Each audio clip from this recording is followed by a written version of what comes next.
There we go. All right. So I thought it'd be extremely funny if I read this piece of shit right here, which is George Joestar. I've heard it's a piece of shit. I've heard the summary, and it sounds like a cluster of a freaking book. And I really want to read this because I think it will be funny. I'm gonna be reading it out loud. I'm not gonna be reading it to myself because that would be boring as hell on camera or live. So I'll try to read it at least with a little bit of emotion in it. Otherwise, it's gonna be bad, man. I'm not gonna spoil anything, but it just seems really bad from what I've heard. So I'm just gonna go ahead and get this ready. So I'll start this off right now. George Joestar, Chapter 1. Tsuki Tsukumojuku. Tsukumojuku. Alright.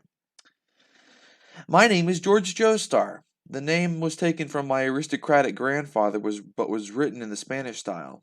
I asked why Mum didn't spell it. Excuse me. George like a proper English name. George okay, this is translated poorly.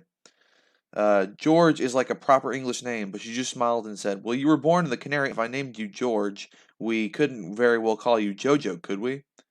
My name is George Joestar. Clearly. The name was taken from my... Oh, is it going to redo everything? Hold on, what the heck? My father, he died in a shipwreck. His name was Jonathan Joestar, and he had gone his whole life by the nickname Jojo. He died so soon after their wedding that Mum, still deeply in love with him, had her heart set on my inheriting. Which I don't get that. Or my inheriting that nickname. Sadly, only Spaniards lived on La Palma, and nobody called me Jojo. Mum and Lisa called me George, and everyone pronounced the name the Spanish way, Jorge. Pointing this out to Mum just made her look sad, so I held my tongue. Frankly, what they called me was least of my problems. For as long as I can remember, I was tormented by Spanish-speaking... I don't know if that's a racial slur, so I'm not going to say it. This very day, they'd rub dog shit on my face on the way home from school. They managed to get some up my nose, and no matter how much I washed my face, the stink remained. That's quite nice. But they'd been trying to make me eat it, so I guess I got off easy. JoJo fashion. Like she always did, Lisa found us and saved me before they could force the shit all the way in. Now that's a really nice visual. These pigs were born on the island and would die useless death here. They had no conscience, no capacity for anything like abstract thought, and thus no notion of restraint. Blah! You got saved by a girl again. Blasa Blanca. Balsa Blanca. And that says White Raft. Your dick wouldn't even work as an whore. Lisa had knocked him down and kicked him a number of times, and his nose was still bleeding. But Antonio Torres was getting used to the beatings, and didn't let them get in the way of a good cheer. This hit me where it hurt. Did it now, George? After the shipwreck, Mum spent several days adrift on the Pacific with me and Lisa. So Antonio and his gang had started calling me Balsa Blanca, but this insulted Mom and my dead dad as well.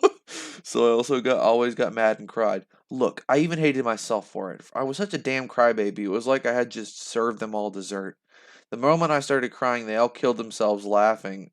I've never heard that phrase in my entire life. And Lisa had to drag me away. Come on, George, you can't cry like that. Now they've gone home happy. Lisa was furious with me. I was in the river trying to wash the smell off, and this wasn't helping. The snot and tears made my cheeks sting, but Elizabeth Straight showed no mercy. Your faith is filthy. Washing isn't helpful. You're so pathetic, I don't even want to be seen walking with you. If you're so sad, then go cry alone. I can't bear watching. She turned and left me there. This made me feel even more sorry for myself. This guy is like a loser. I thought he was actually pretty cool. What did I ever do to deserve this? Because I was the only English boy in class. I hate to bring race into this, but all of us were white. We had an Asian kid in our class, but no one ever made fun of him. Damn it. Why do they all pick on me? Obviously because I was a crybaby, not particularly smart, not particularly athletic, not particularly funny. The Asian kid was unflappable. What? Quite good looking and got straight A's and word when he was a detective in elementary school. Someone like that just isn't going to get picked on. But knowing that there was a reason why they came after me just made things worse. And now I was crying again. I was still crying when I got home and Mum said Lisa had gone straight to her room and shut the door. Okay, why is Lisa with like in the same house? Can you explain? Do they leave? They live in the same house? She was crying, Lisa is very worried about you, George. Such a kind soul. For a moment I thought she meant me. I suppose I was on the kind side for a boy. And then I realized she meant Lisa and got very confused. There must be some kind of mistake. Kind? How? Violent, and sure she saved me from the bullies. But afterwards she yelled at me a lot. After she got done yelling, she'd walk away and leave me on my own. What about that was kind? I was still fuming about that when we sat down for dinner. Someone fixed me with a stern look. God, this is really organized, freaking awful. But like, I mean, it's okay. I guess this is how the light novels are written. There was sadness to her smile that was very worrying, and I felt tears welling up reflexively. No, I said. Don't be so dumb, George. Lisa laughed. She hasn't even said anything yet. I turned to scowl at her for laughing, but she wasn't smiling at all. She looked really tense, and that made me scared. What was going on? Listen, George, Mom said. Look at me. I didn't really want to, but I had no choice. This was clearly important. I had to face it. What? She spoke slowly. A long time ago, it was decided that Lisa was to go stay with her adopted father, Straits, once she turns 12. The three of us will celebrate Christmas together, and then what was Straitso, will come to pick her up at the start of the year. Lisa will go with him to his home in Italy. What? This was genuinely so far beyond all the bad news I've been bracing myself for that I actually blacked out for a second. Lisa had been protecting me my entire life since I was a baby. She'd step in if someone hit me, get back what they took, and give me her or split hers with me if I dropped something. Comforted me when I was crying, praised me if I did something right. There was no way that they could take Lisa away from me now. But, I said, if Lisa leaves, I don't know what will happen to me. Actually, I was pretty sure I did know what would happen to me. They'd kill me. For real. But Mom had no idea how bad things were for me. The tone she took was devoid of any comfort or reassurance. George, you have to become strong enough, smart enough, and resilient enough to survive after Lisa leaves. God, I love saying Lisa. I don't know why it's funny. Uh, you have to live without her help, and you have 6 months to prove you can. I know she's been a great help to you. Proving you can stand on your own 2 feet is the best thing you can do to repay her. What? God, Mom, that was the best at how could I put it? She had a way of saying things that were so right you couldn't argue. Couldn't make excuse. There's so many lists. Couldn't argue, couldn't make excuses, and couldn't disobey without feeling like you were a bad boy. Oh my God. But I was such in a fix that I didn't know how I could do the right thing. They nearly shoved dog shit in my mouth. Today, just hours ago, Lisa was saving me from such dire straits. On a daily basis. Mom had no idea. Mom had no idea. She had no idea. In a state of panic, I was about to cast aside all pretense of a surprise at his gentleman, and use the dog shits as an example of just how bad this was when Lisa started crying. George, you idiot. Why can't you think about anyone but yourself? I have to go live with my dad, who I barely even remember. I barely even see you or Mama Arena again. I'm so scared. I'll miss you here. I'll miss you, and here you are. Just to hell with you, George. She let the tears stream down her cheeks, making no effort to wipe them away. Sobbing loudly, I stared stunned. I'd never seen Lisa cry before. Mum stood up, walked around the table, and put her arms around Lisa. Ah, Mama Arena, wow, wow. Sorry, I'm sorry. I can't do cry. I can't do a cry voice. I can't stop crying. I didn't want to cry. I swore I wouldn't. Go ahead, Lisa. Cry as much as you need. It's a very sad thing. It's hard for me as well. We've lived together your whole life, and it's been such fun. Okay, I want to get to the shit. Oh, clearly I've gotten to that already. Uh, We've been so happy. I've grown to love you like my own daughter, and I promise that will never change. Remember that always. Remember that always, Lisa Lisa. Know that I will always love you. Mama Arena, I thank you. Thank you for everything. I love you too. I love you. Remember me forever. Don't forget about me. Of course not. How could I forget you? I'm using the same voice. It kind of sounds confusing. Of course not. How could I forget you? You're my pride and joy. I should be thanking you. George and I have been treasured your company. I don't want to go. I want to live forever with you. I'm sorry. It's so selfish of me, but that's how I feel. And you shouldn't be ashamed of that, poor Lisa Lisa. Your life upturned by a promise grown-ups made for you. But you have an important duty. This promise was made knowing that the fate of all mankind depended on it. I'm sure someday you will come to understand it, even if it's hard to accept while you're still so very young. But if you try, you'll get through this. No, I don't wanna. With Mum's arms still around her, Lisa Lisa began thrashing around like a toddler throwing a tantrum. I sat watching this surprised and more than a little nonplussed. Wow, I thought. Lisa Lisa's just a kid. I never noticed before, but of course she was. She was 11. Technically, at the moment, I was the same age as her, and it always felt like she was a grown up looking after me, but she was less than a year older. Last year, she'd been only 10 years. Oh my god, really? All those times she saved me, but now I was 11. I should be able to protect last year's version of me. Antonio and his friends had bullied me last year as well, but Antonio, a year ago, was much smaller than he was now, and not nearly as strong. But I was scared. Scared, but I could probably still take him. I was just scared. How many times can I say I'm scared? If I could just stop being scared, I could knock him down. The only way to stop being scared was to start being a brave. I was a boy, a brave boy. Not a brave enough boy for this! And I couldn't keep relying on a girl my whole life. Okay, Lisa Lisa. The panic was gone, and I sounded calm, or like I was trying to sound calm. My lips were still quivering, but I forced myself to keep talking. I'll be brave. Starting tomorrow, I'll beat up Antonio myself. That might not happen, but I'll think of something. I won't need your help. I smiled at her. Now it was her turn to gape at me. Even Mum looked surprised, maybe even a little dismayed. Neither of them believed me. Why should they? But Lisa Lisa blinked her red eyes and smile were spread across her wet cheeks. Thank you, George. That was wonderful.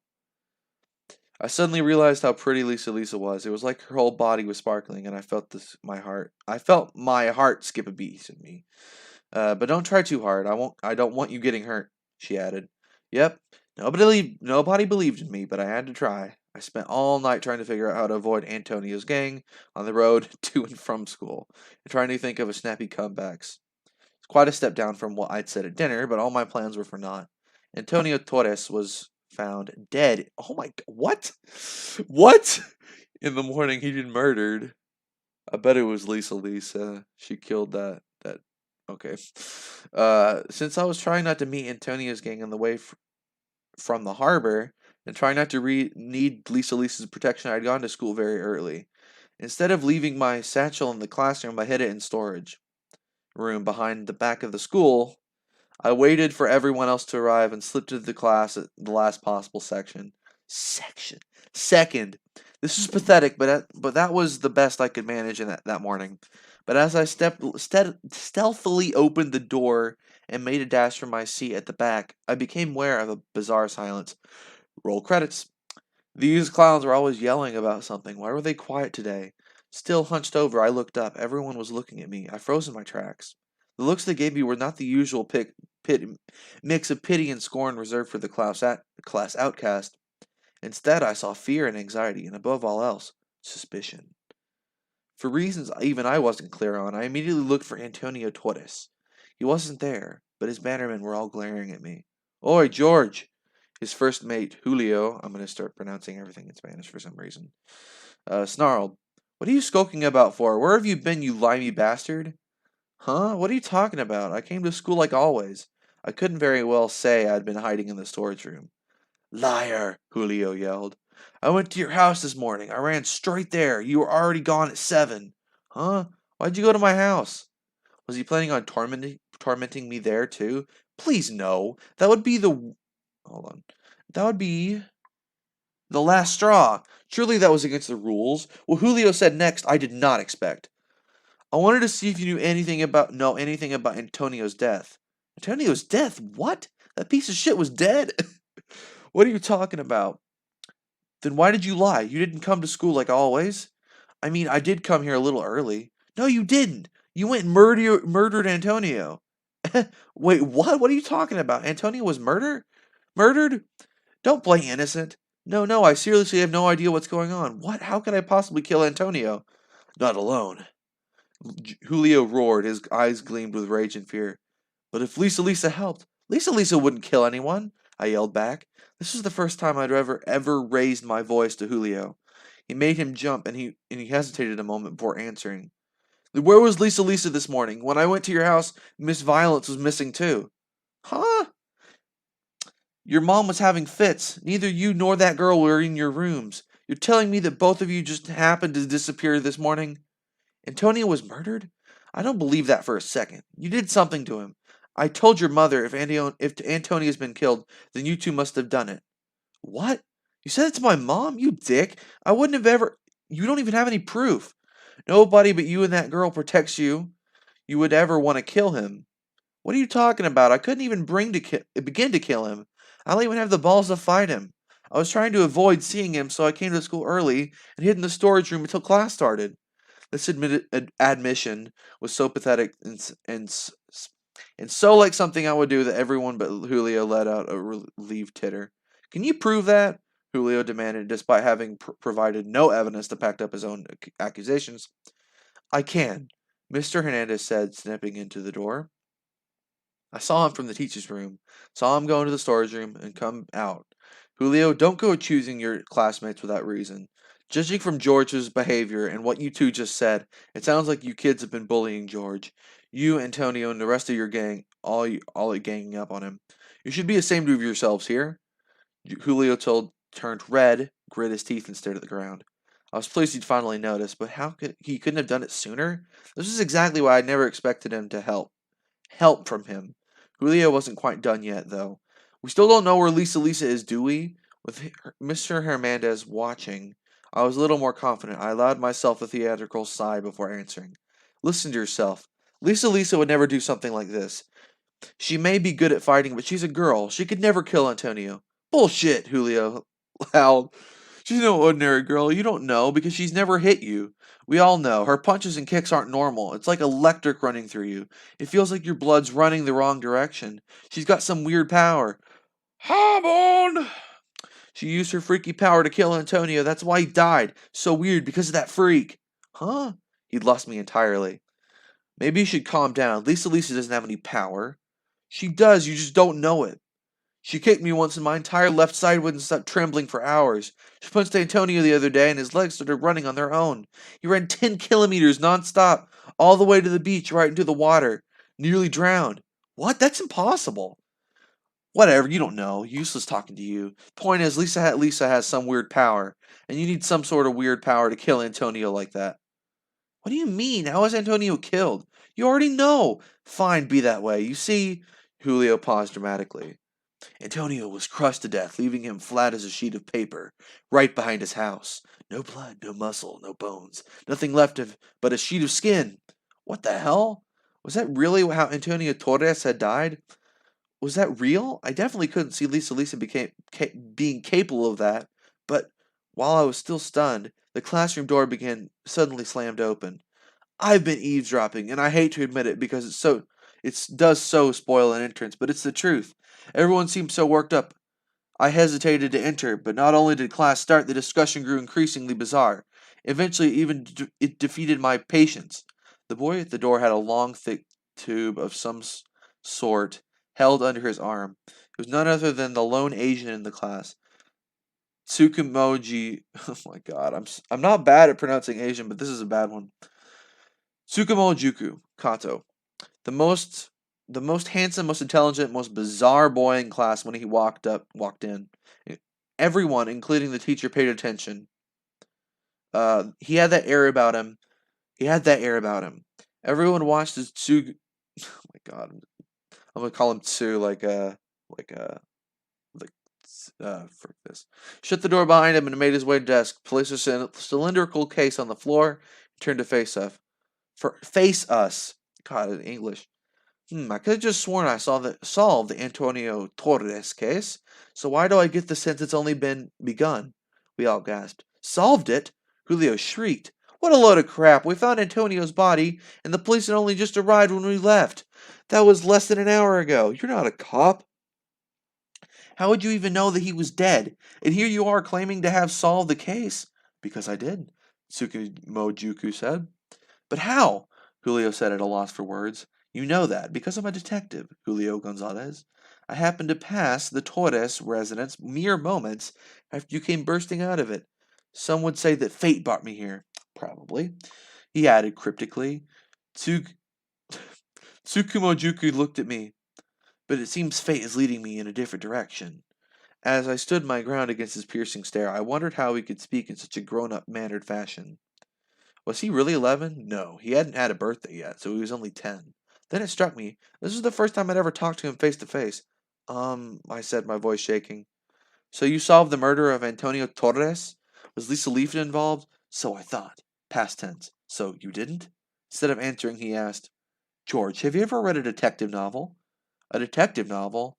I think we have some in the house, but but it's a generic genre of novel that began about 60 years ago, in 1841, when the American writer Edgar Allan Poe published his stories called The Murders in the Rue Morgue. The silent points of the genre obviously are that the murder appears to be impossible, and then is solved by a genius detective. Obviously, how would I know that? My mom said they weren't for children to read. I don't like scary books anyway. What's your point? But you understand the concept of a detective? Like Sherlock Holmes? Exactly, a fictional device, a role destined to always arrive at the truth in the end. So, that's me. Okay, so what? The detective surveys all evidence, understands the case in full, and at last arrives at a perfect solution. Looked at the other way, when new evidence comes to light providing details previously unknown, that solution is no longer perfect, and an imperfect solution is not the truth. What the hell was this Asian on about? Tsuku, Tsuku, I'm gonna try to say this every time, just deal with it. Tsukumojuku stood up and began moving around this classroom, closing the curtains. A new world lies before us, he announced. Facts previously hidden from view. My solution was not complete. I was wrong. The case is not done. With each of this last explanations, he switched a curtain close. And in the darkened classroom, with all eyes on him, he turned to his desk and picked up the tube he'd brought with him. This is very sensitive to sunlight and dry air, he explained. And he pulled something out of it. He rolled out the desk. What the frick is this? It was Antonio Torres, not only flat, holes where his eyes should be, totally naked, flat like paper, no blood, no muscle, no bones, nothing left of him but a sheet of skin. This boy who'd said he left let out a shriek of horror.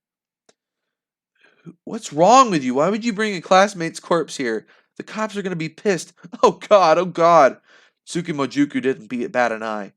I asked permission to keep it as a souvenir and they granted it as a reward for solving the case. No one will scold me for it. The flat Antonio Torres spat out on the desk, had his chin up and turned slightly to the side. His eyes partly opened. He had no eyeballs, but it made him look like he was staring into the distance, lost in thought. His hands were held up in front of him like he was trying to cover his bare chest or trying to push something painful away. His hips were shriveled to one side, as if trying to hide his little penis, and his knees and ankles and toes were all curled as well, like he was dancing. He'd been tormenting me on a daily basis for years, but this was beautiful. What? Are you? I said. Are you sure it's not a painting? That is the solution I arrived at, George. Or should I say George? George Joestar? What are you talking about? That's his body. It's fucking gross, Julio wailed. Tsukimojuku nodded. That too is correct, but it's not the whole truth. A stir went through the room, but but by this time we were all under Tsukimojuku's spell.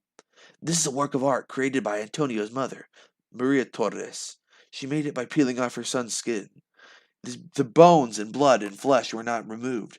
Rather, the skin alone was peeled away, carefully placed together with adhesive, and hair shred over the past month, placed carefully on the head to complete the full bodywork of art. This year's Antonio, she called it. This was too much for all of us. I nearly forgot to breathe. His voice shaking, Julio asked, But if his skin was peeled off, wouldn't Antonio die? Normally, yes, if it was all done at once, Tsukumojuku replied, not at all perturbed. So at first she would peel it away bit by bit, treat it with oil, and sew the pieces together with fine thread. But the result was rather patchwork, and the lines where it was sewn tended to bunch up, and it was obviously which pieces of skin had been harvested freshly. Early versions weren't what you'd call beautiful. Maria adapted her technique, and her son's body adapted to survive it. Uh, Julio swallowed. You mean there's more than that one? Yes, Tsukumajuku nodded.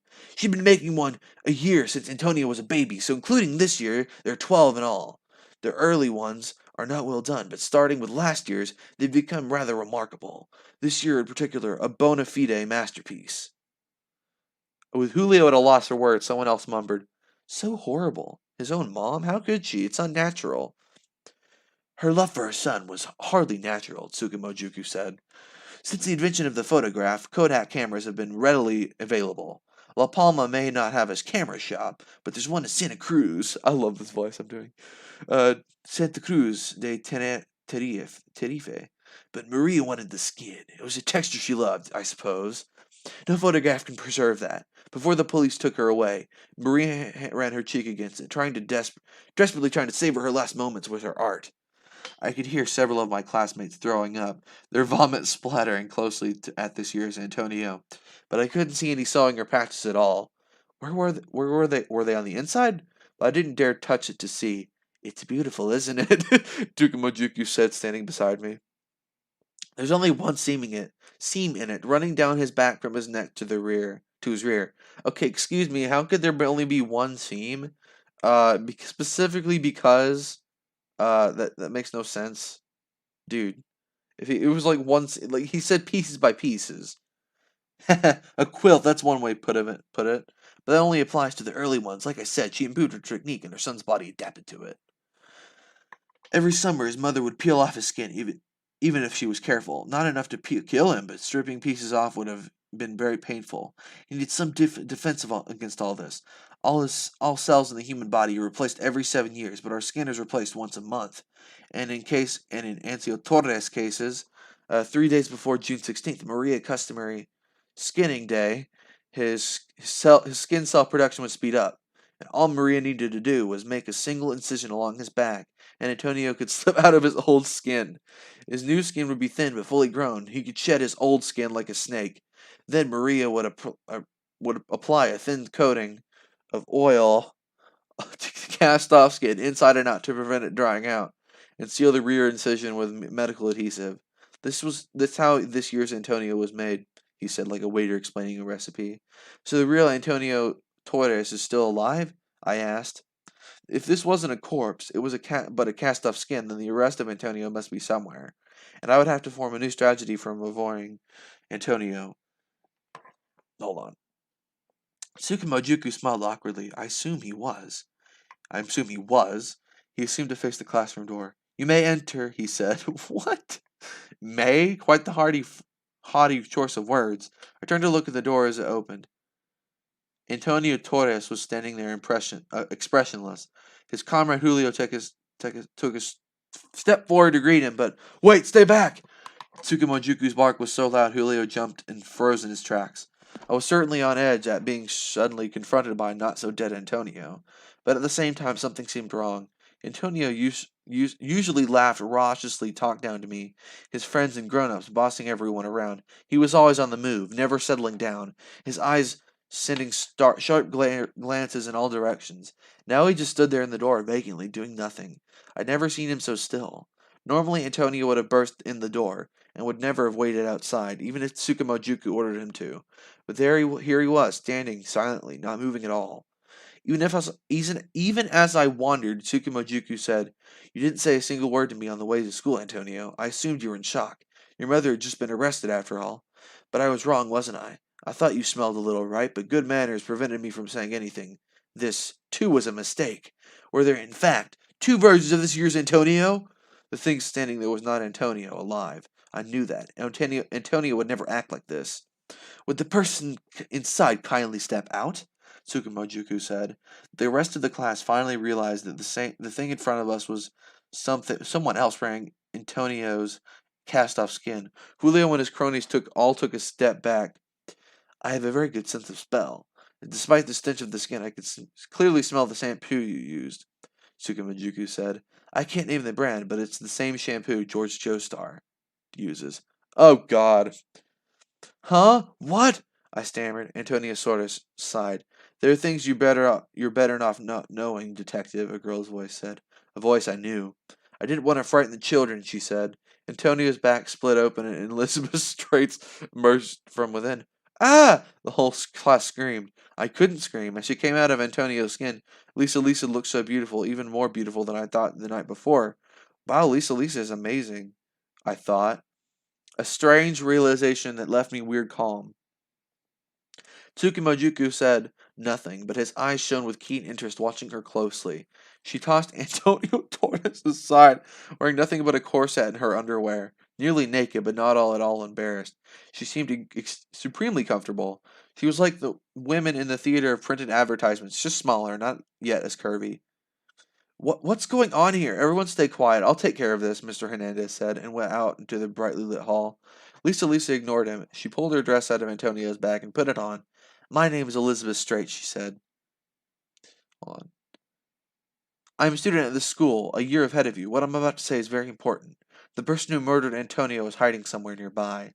The police and militia are searching for him, but we will all need of your help. We won't ask you to do anything different or dangerous. Quite the opposite. For your own safety, follow these simple instructions to the letter. First, you will be summoned into the yard where they will explain exactly what I'm about to say. This thing is weird. Weirder than anything I've ever read. First, you will all be summoned to the yard where they explain exactly what I'm about to say. From there, you must go straight home. Don't stop to play, and make sure you pick a route that will keep you in direct sunlight the entire way. You're not to stop anywhere. Do not go in any shops. Don't go to your friend's house. Don't step in the shade of any trees, and avoid going near the coast at any cost. I say this because we know the killer will be hiding in the shadows during the day. To remain safe, it is important that all of you remain in the sunlight and go straight home. Whatever you see and whoever invites you to join them, pay no attention. Just go home. Lisa had her fist held out in front of her, her index finger raised. We listened in silence, but the meaning of her words was lost on us. The heat of summer was finally dying down, and all of us wanted to play outside. I had to avoid the main play spots like the park or the beach for fear of bullies, but even so, I wanted at least to go to the library or the candy store. But Lisa raised another finger, oblivious. God, I cannot read right now. I read fine earlier, oblivious to our discontent. Secondly, once you've reached your homes without ever leaving the sunlight, lock all the doors and windows. Don't step outside again. If anyone knocks, do not open the doors. Don't even answer. Stay absolutely still. Do not make a sound until they give up and go away. No matter how well you know them, no matter how rude you feel, today alone, you must do this.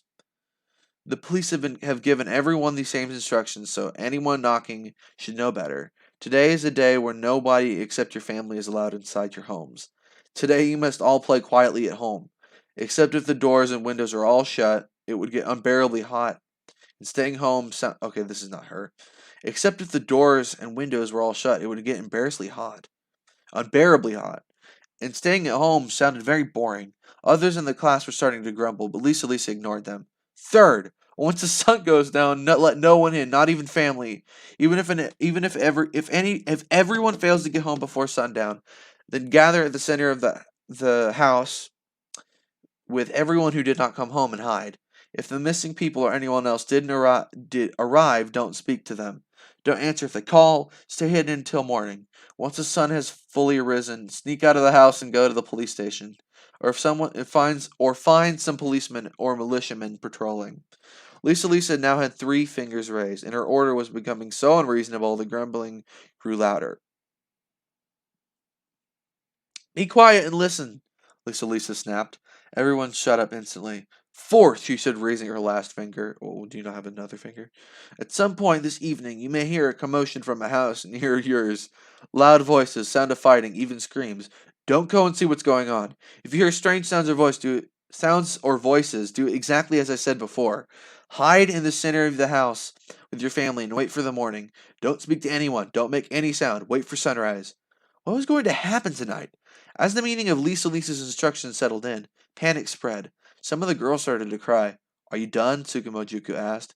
He had been listening attentively this whole time. Yes. Someone murdered Antonio Torres. This someone is weak to the sunlight. Oh, it's a vampire. Once the sun is set, there is a strong chance that they will attack others at random. Okay, if this is DL, I'm gonna get upset, he said, summing up the facts. Now I was starting to get scared. Tonight was going to be really, really scary. Lisa was super cool, but also super vague, and not exactly building my confidence. So what are you? Tsukumojuku asked. Since this year's Antonio is here, the skin you wore must be Antonio Torres's actual corpse. I didn't want to believe it. I looked down at the skin on the floor. Why would you do something so horrible? You made it look as if Antonio Torres was still alive. Not for my benefit, Tsukumojuku continued. You're trying to catch the killer's attention and confuse him. And yes, not just that. You're also trying to lure him out of hiding. Exactly. Then it seems to be working. Your sunlight-hating killer is also already here. Lisa turned, following his gaze. The hallway had been drenched in sunlight a minute ago, but now it was dark and gloomy. The curtains had been... Oh god, Tsukumojuku's the vampire. The curtains had been pulled. We could hear the sound of more curtains being pulled down the hall. As scared as I was, somehow I found myself opening the door and looking out into the hall. The man closing all the curtains was Mr. Hernandez. Why would he... Okay, never mind. What? Mr. Hernandez? I called. He stopped in the sunlight, his hand on a curtain, and turned towards me. There were cracks running around his face. Pieces of it were crumbling away. There was a big hole in his forehead. All the girls behind me began to shriek. Hey! Mr. Hernandez! What's going on? No, no, no! He closed his curtain. As he moved into the sunlight close to his face crumbled further. Not just his head, his entire body was crumbling away. This wasn't weak to sunlight. The sun was killing him. As we watched him close the curtains, Tsukumojuku spoke to Lisa. So Antonio Torres really did have blood and flesh and bones sucked out? Now what? Exactly what could it do that to him? I was working on the assumption that nobody could, but that simply means no human could. But that assumption was wrong, wasn't it? We're not dealing with a human. Let me ask again. You've summoned this thing here. So what are you? What power do you have? I turned to look at her. I didn't know this Lisa. She looked right at me. Since I was a tiny baby, I've been able to breathe in a special way, just like my adopted father, and George, like your father. What? I asked. I never heard of this before. As a baby, I found myself in a situation even more dangerous than this one. I think I chose to learn how to breathe like this to protect myself. Breathe how? My breathing gives me power, George. I promise I'll protect you. This made no sense, but she flashed her smile at me and stepped past into the hall. The last curtain had been drawn, and the hall was shrouded in darkness. Mr. Hernandez stood perfectly still, clutching the last curtain. He was clearly no longer alive. His head was completely gone. His left arm had fallen off, and his waist had crumbled against his guts, fallen on the floor, and the rest of him was crumbling into dust. He was dead, and he'd been dead the whole time. He was closing the curtains. I had no idea how this could be, but I knew Mr. Hernandez had been human when he was with us, and I knew he had been desperate to close the curtains, but closing the curtains had killed him. So he had been closing the curtains for someone else, someone who hated sunlight. Who had killed Mr. Hernandez and forced him to make a path? I'd never imagined anything like this possible, but I knew it was true.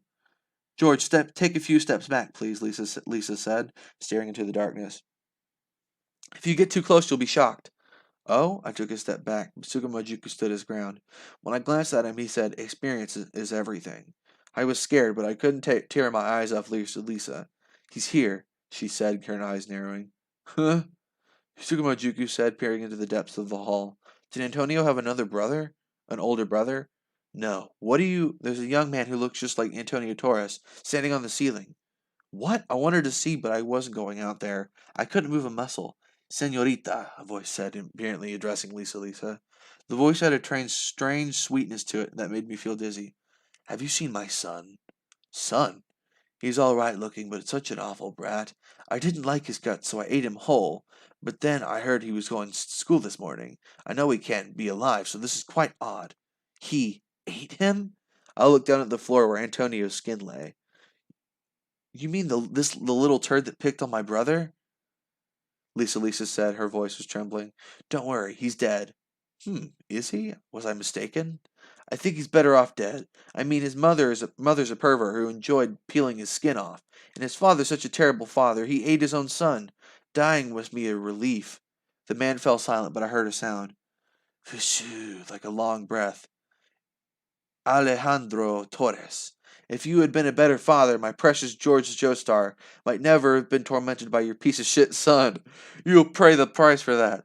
Suddenly I remembered the promise I'd made last night. The only way to stop being scared was to start being brave. A brave boy. I'm a brave enough boy for this! I was a boy, and I couldn't keep relying on a girl my whole life. Yet here I was, cowering behind Lisa's back. Pshh. That sound again, inhaling through his nose. He spoke. You shouldn't be talking to grown-ups like that, young lady. Lisa snorted. First you go sulking around pretending to be Spanish, now you're pretending to be a gentleman? Stupid. Her voice was still trembling. I was sure her whole body was shaking like a leaf, but she was facing him, conquering her fear. All I was doing was trembling. Nothing else. I was letting her do everything. Shut that filthy little mouse. Little mouth. I'm gonna empty out your guts next, the man screamed. Thunk, thunk, thunk, thunk, thunk. Footprints coming down like the ceiling. Lisa took a quick, deep breath and started running. No, it was my turn. I ran after her. Ah, wait, don't be stupid! Tsukumojuku called after me, but I didn't stop. I raced down the hall, chasing after Lisa. Her back looked so small, her shoulders so frail. I had to get in front of her. The young man on the ceiling definitely looked just like Antonio Torres, but there were long, pointy teeth sticking out his open mouth, threatening Lisa. I'm gonna eat you! Eat you right up, little girl! Laughing wildly, his feet left the ceiling. He spun in midair, lunging towards Lisa. I'm George Joestar's guardian. I fight to protect his beautiful bloodline. Breathe, Lisa. Indigo blue overdrive. Her voice started as a whisper and ended as a shout, her fist swinging forwards. Just as I passed her, and empty-handed without a plan, I yelled, "Hey, don't ever hit a girl!" and put myself between Lisa and that horrible man. My sudden appearance caught Lisa off guard. Her eyes met for a second, but her fist didn't stop. Her lips parted to say something, and her fist hit the floor just as this man with fangs landed and looked at me. A ripple ran across the floor, a circle filled with some complicated pattern. When it hit the sinister young man, it knocked him back, and it instantly crumbled like sand or ash. Ooh, wow, Lisa, I yelled. You idiot, she shrieked, still surprised. A second later, my back hit the floor and a shock ran from my head down to my toes like I'd just been struck by lightning. I passed out. When I woke up, it was the next morning and everything was over. Straits was standing by my bed and explained that the remains of Antonio and Alejandro Torres had been cleaned up, that everyone had spent a terrifying night hiding in their homes, while Straits and his friends went around the island killing monsters like Alejandro, and that they were confident the island was safe and La Palma could return to its normal as soon as the sun rose. And Lisa, I asked? She was out all night working with us. She's exhausted and was asleep. Is she mad at me? I messed up again and got in her way. George, the Joestars have never hesitated to put themselves in danger, and you're no different. But you're still very young. Not everything you will attempt will succeed. Grow up to be a fine young man, true of heart and strong in spirit. Do I have a power like Lisa's? Do you want it? Did I want it? I shuddered at the very thought. Antonio's father had fangs, and was too young. He could walk on the ceiling. He said he ain't Antonio. Yes? You fight monsters like that, Straits? We do, and we train hard so that we can have the power that we need to fight them. I'm scared. I never want to see anything like that again. If I did, I couldn't move a muscle. My legs would freeze and he'd eat me alive. I don't want that. I'm scared of that happening. I don't want to go anywhere near that again. I don't want a power like Lisa's.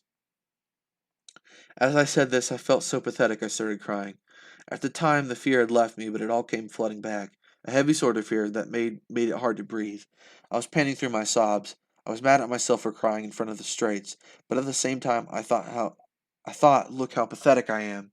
How could anyone ask me to fight? Lisa's much more brave. Let her handle it.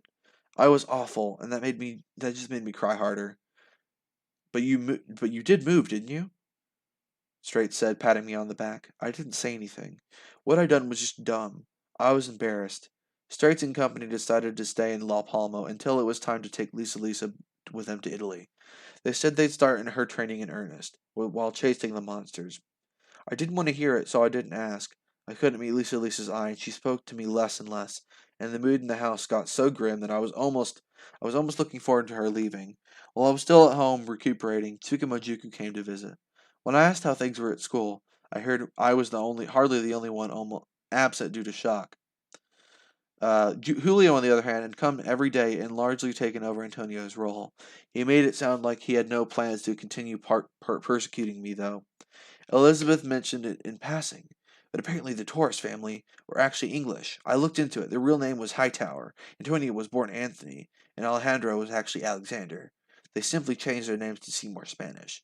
They had been in the railroad business in England, gone bankrupt, and washed up here. And with that history in mind, he may have targeted you. I had no response to that. It was all over. The Torres family had come to the Canary Islands broken, and had met their fates. La Palma was a bright, happy place, and it was hard, and I still find it hard to believe such darkness had lain hidden in the shadows, or that Alejandro had really walked on the ceilings. Fangs bared. "Thank you," I said. "For what?" "Coming to visit." Tsukumojuku made a face. "Yeah, well, when it all went down, I couldn't do anything." "So? I don't care about that. I've never really had a friend. No one's ever come over to play." "Oh, sorry. It's not your fault. But the truth is, I've treated you rather coldly." "Huh? You did? I never really noticed. Why? Because I'm English?" I braced myself, expecting to be told he just didn't like me, but what he said actually didn't make any sense. "Because I was a detective." Was? I don't really get it, but aren't you still?" "Maybe, but I'm no longer sure. And you can't call yourself a detective if you aren't sure." "Huh. Not a care in the world, have you, George Joestar? But I think you'll be able to lay back and let things wash over you forever. The time is drawing near. Let us talk about certainty. I call myself a detective, and I perform the role well. I have my failures and make mistakes, but I remain calm. Why? Because I am certain that I am a detective and will solve the case. That is why I never hesitate to call myself a detective. You understand? In my mind, the word detective is an honor, one others use to describe you, and not something you ordinarily use to describe yourself. Artists don't normally call themselves masters or geniuses. They don't describe their own works as masterpieces. Describing yourself as a detective normally just is comical. I guess so, but it didn't strike me as strange when you called yourself a detective. That's what's weird. Why do we feel like I won't get it totally wrong? You, others even see me. Even me. The cases as a detective gets mixed up and are already always extremely complicated and filled with surprises. The criminals always use elaborate tricks, and there's always at least one last minute plot twist. It should be completely impossible to reach the truth without any mistakes. Maybe once, but every time? But you said you do make mistakes. Yes, but in the end I always find the truth and solve the case. Isn't that good? But isn't it also weird? Are you under a lot of pressure? You mean you expect everyone to succeed? You mean everyone expects you to succeed and that's getting you down? Not once. I've never felt pressures. I always find the truth. So what's the problem? That's my point. There is no problem. And that's the problem. I'm just an ordinary boy. Guaranteed success should be completely impossible. So even though you always succeeded, you think it was weird that you do? Exactly, Tsukumojuku said, very earnest. Human beings do not generally have such clearly defined roles. So you think you lack modesty? You lack modesty? No, I think I have no need of modesty. I'm confident that the lack of modesty will never be a problem for me. Okay, guys, I'm just gonna stop here. This is exhausting. I mean, I'm gonna keep reading this obviously in other streams, but I'm just tired, man. I'm gonna go ahead and stop it here. I appreciate y'all watching this. It may be boring, I'm not sure. If you guys want me to keep reading this, go ahead and leave it in the comment section. My stomach is killing me. I had a lot of food earlier. So, I'm going to go ahead and end this off here. I will do another stream no matter what, but I'd very much like to do this again. It seems okay, but I mean, I don't know. It could be really bad, but I'll go ahead and end it now. So, see you guys later. Have a nice day.